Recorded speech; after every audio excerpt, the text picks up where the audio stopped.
Howdy.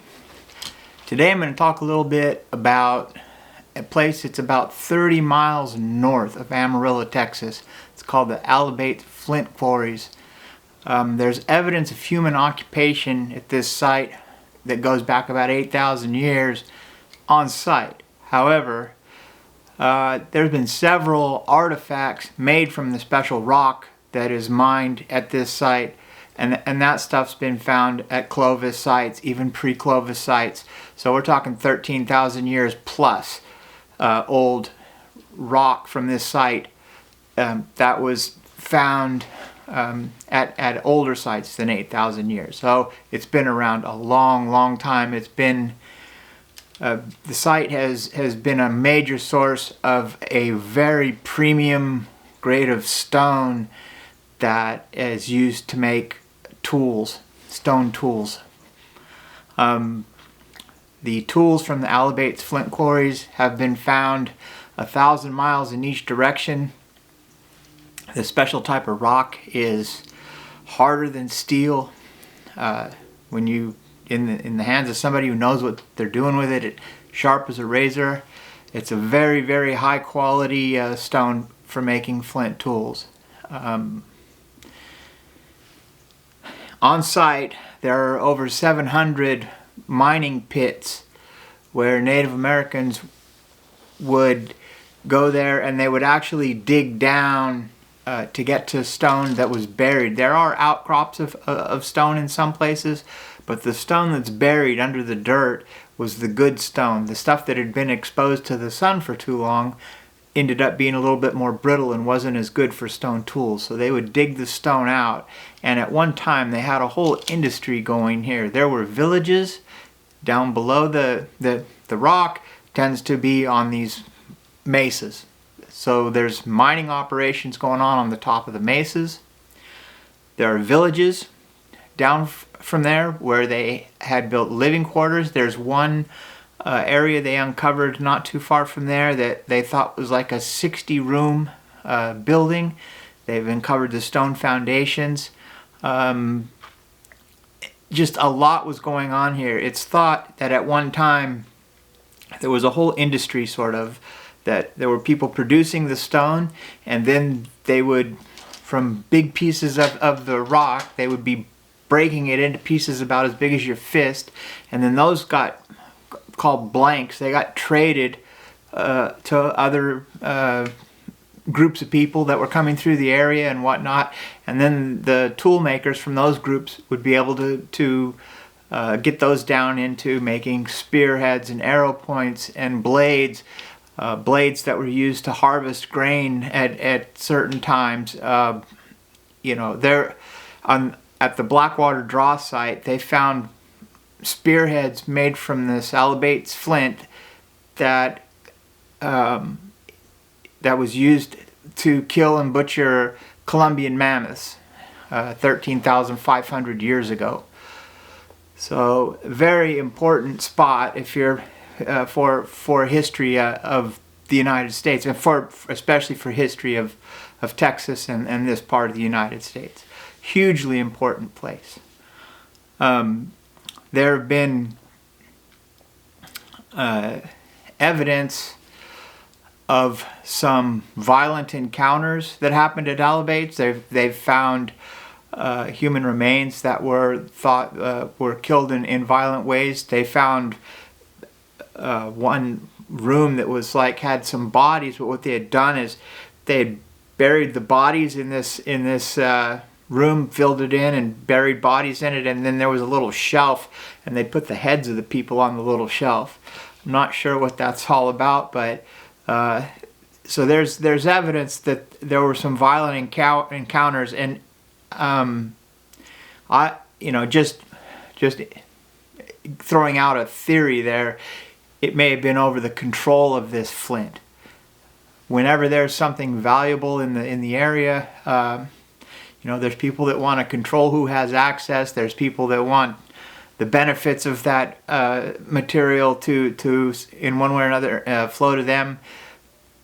And this flint was traded for, it was a very high valuable object. There's also been burials where they've thought ceremonial pieces have been made of this flint. It's got a very distinct color to it. It's like red and white. They say it's kind of the color of bacon. But when they make these stone spearheads and arrowheads out of it, it comes out with a very distinct look to it. Highly sought after. We got there. It was about noon or so. Maybe a little bit before that, maybe 11:30. And you have to call ahead to see when they're having a tour. I didn't do that. I'm horrible about doing that. But we were looking through the museum there, and I was asking if there was a place I could take some pictures, you know, just without the tour, to sort of get a glimpse of where they did this mining. And now I've got a drone, and I'm a licensed drone operator. But this is a national monument. It's the oldest national monument in Texas. It was founded in the 1960s, but you're not allowed to fly a drone over the, you know, they've got rules. They don't want you flying a drone over the national monument. So the drone shots were sort of out of the question. I even thought about, hey, can I park just outside the national monument and then try to fly over, you know, and around the edges and get some, and then that wasn't going to work too good, I didn't think. So I was going to just take some pictures of the museum, and I was going to, you know, have to be happy with that. But then somebody called in while we were there and asked if they could do a special tour. They were only going to be in town for a couple of days, and they were from the area, and you know, his wife was with him, who was Native American, and they were really interested in seeing this site. And so the lady who was working at the desk called the ranger who does the tours and asked him, and he said, yeah, I'm not doing nothing. Sure, I'll come down and give a tour. So then she turned to us and said, hey, if you guys want to go on a tour, you know. So I said, you know, asked my wife if she minded. She didn't mind. It was a little bit hot, but not too bad. 90, 85. So I said, yeah, sure. So I went back to the truck and put on my hiking boots. About that time, the ranger showed up. We drove, followed him down the road, and then he had to get out and unlock a gate. And we went down this other road, parked in a little parking area there. And then we hiked. It's about 3/4 of a mile to a mile, that something in that range, up the side of this hill to get to the top of this mesa. And there were stairs built. It was a moderate hike. It wasn't, but you know, yeah, I was taking my time. I had a bottle of water, you know, and it wasn't bad. I'm 65, my wife's 69. We both, no problem, hiked up to the top of the hill. And then the ranger started explaining to us about, you know, a lot about the stuff and the rocks. This flint was everywhere. It was like we were standing in the middle of a place where they had dug the big pieces of flint and broke off these big chunks and then just put them on the ground there and worked on somehow, you know, using stone hammers or whatnot and breaking it into smaller chunks that were easily transported, or the ones they wanted to trade. Like I was saying, the blanks about as big as your fist. And so there was a lot of scrap that was just laying everywhere, smaller pieces of the flint. And then there were some big outcrops of the flint just sticking up from the top of the mesa. I mean, but it was just everywhere you looked. You were walking on it like it was a gravel path or something, you know. And then he started telling us about the villages and that. But also, once you got to the top of this mesa, you were just overlooking the whole like Canadian River Valley. It's Lake Meredith is right there. You could see Lake Meredith, and you could see down over this whole valley.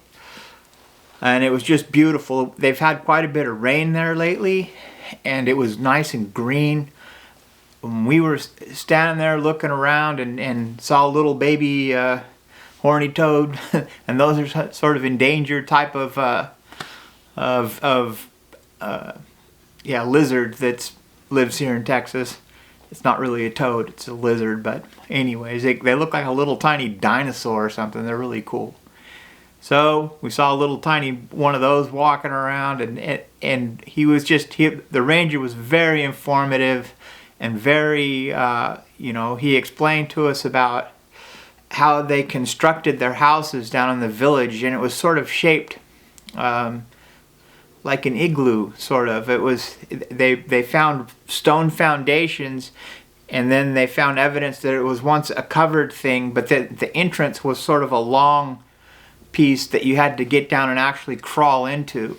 He said they did that because it was easy to defend from the inside if someone was trying to get in there at you, and you were sleeping or you were hanging out in your little house, and it made it easier to defend if the only entrance they had to come in was this long entryway where they had to actually kneel down and crawl. So then we started sort of imagining what it would be like, like you're standing up there and you're looking down in this valley, and there's, mammoth walking by, or herds of buffalo, and how your view from there is just incredible. You can see for miles around. And I started taking some pictures. I got a pretty good camera. It's a Canon EOS R8. It's a full frame mirrorless camera. It doesn't have a lot of bells and whistles on it. I don't use those anyway, but it's got a real good sensor, a real good processor, very high quality modern type camera. It's what I'm filming with right now.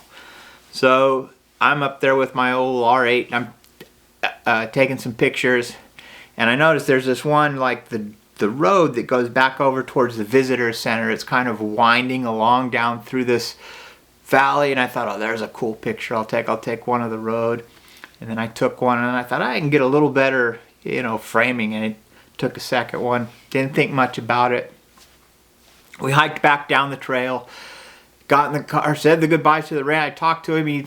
I'm a veteran, and he was retired from the Air Force, and so I was in the Army.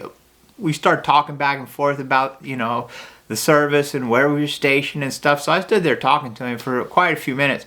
He had like an assistant with him that he was teaching how to do the tours, and that guy he was kind of hot, and it was a little bit hot, and he was like, yeah, I need to get inside, he was like sweating real bad and stuff. So we shook hands, and then we left. We got in the car and we drove back down. We went back down to Amarillo and checked in the hotel room, and then unloaded my camera and stuff, and then went out and got something to eat. Came back, and I decided to pop my laptop out and just put the pictures on there that I had taken that day. I just like to back them up, and anyway, so I put them on there and backed them up to this little external drive I got, and I was just clicking through them real quick. And those pictures I was telling you about, where I was standing on top of the mesa and looking down sort of at the road that goes back over to the the building there, the little museum and gift shop thing they got there. You couldn't really see the museum and stuff in the picture, but it was just the road curves off. But I noticed something up in the corner that just didn't look right. And I took two pictures, and I took them about 3 or 4 seconds apart, because remember I told you I kind of repositioned and clicked another one. The first picture didn't have this in it, but the second one did, and I don't recall seeing it there with my bare eye when I was standing there looking at the mesa. I didn't see it. I didn't notice it till I was looking at my pictures later, and it looks like some sort of a round-shaped cloud. And I'm going to put the picture up here, and I'll put the original picture up. I'm putting that up there now. So you look over on the right side of the picture, you can see this round-shaped cloud sort of sitting there. Now, does that look like... Someone said that might be a mirage. Could be, but most of the time with a mirage, your eye sees it better than the camera does. This did the opposite. My camera saw it better than my eye did. And I had someone say it could be something called a lenticular cloud, so I looked that up, said that's got to be what it is, you know, it's a lenticular cloud. Looked that up, and possible, but those normally occur at higher altitudes, and this is almost sitting down right on top of a mesa that's across the way. So then I just, you know, I mean, it's possible. I don't know what it is. If you know, please let me know. I'm going to put up a crop that I made out of it now, and you can get a little closer look, and you can see sort of at the bottom, it's like got these little jellyfish-like things hanging down from the bottom of it. I have no idea what it is. Some kind of mirage. Did my sensor mess up somehow and just throw something on there that wasn't in there? This is not photoshopped. This is how it came straight out of my camera. All I've done to this picture was maybe adjust the colors a little bit. You know, normal photo editing that you would do. I haven't added anything else to it. So I have no idea what this thing is, or what, you know, is it a cloud? Is it smoke rising from something? Is, you know, people want to joke around, oh, it's a flying saucer UFO. I don't know what it is. Anyways, I've never seen a UFO before, so I got nothing to compare it to. I'm open to the idea, you know, but it'd be cool if it was. But I don't know. I think there's got to be some kind of logical explanation, and I haven't exhausted all those yet. So hope maybe somebody knows what it is, and just comment and let me know what it is, and we can take it from there. So that all being said, hey, if you get a chance to go to Alibates Flint Quarries, about 30 miles north of Amarillo, Texas, or if you get a chance to go to Amarillo, make it part of your weekend. Go to Alibates. You can go to they got a big famous steakhouse there where you eat this gigantic 4.5-pound steak and a baked potato as big as your head and salad and loaf of bread and all that in an hour. You can have it all for free, I guess. I think I'd rather pay for a smaller steak myself. But anyways, it's got the Cadillac Ranch up there where they took and buried a bunch of cars nose first in the dirt. People stop and see it all the time. So anyways, Amarillo, great place to go. Spend a weekend, look around, find some things. There's also there's Palo Duro Canyon that's just south of Amarillo. It's the second largest canyon in the United States. It's also a state park. So it would be another nice thing you can see in the vicinity of Amarillo, and there's more. But anyways, the Alibates Flint Quarry mystery continues. I don't know what it is. You tell me what you think it is, and I'll see you next time. When there's something else I found that was kind of strange on this trip. We left Amarillo and we went down to a place called Three Rivers Petroglyph Site in New Mexico. And I've got some questions about that place as well, and we'll talk about that in the next video. See you later. Bye.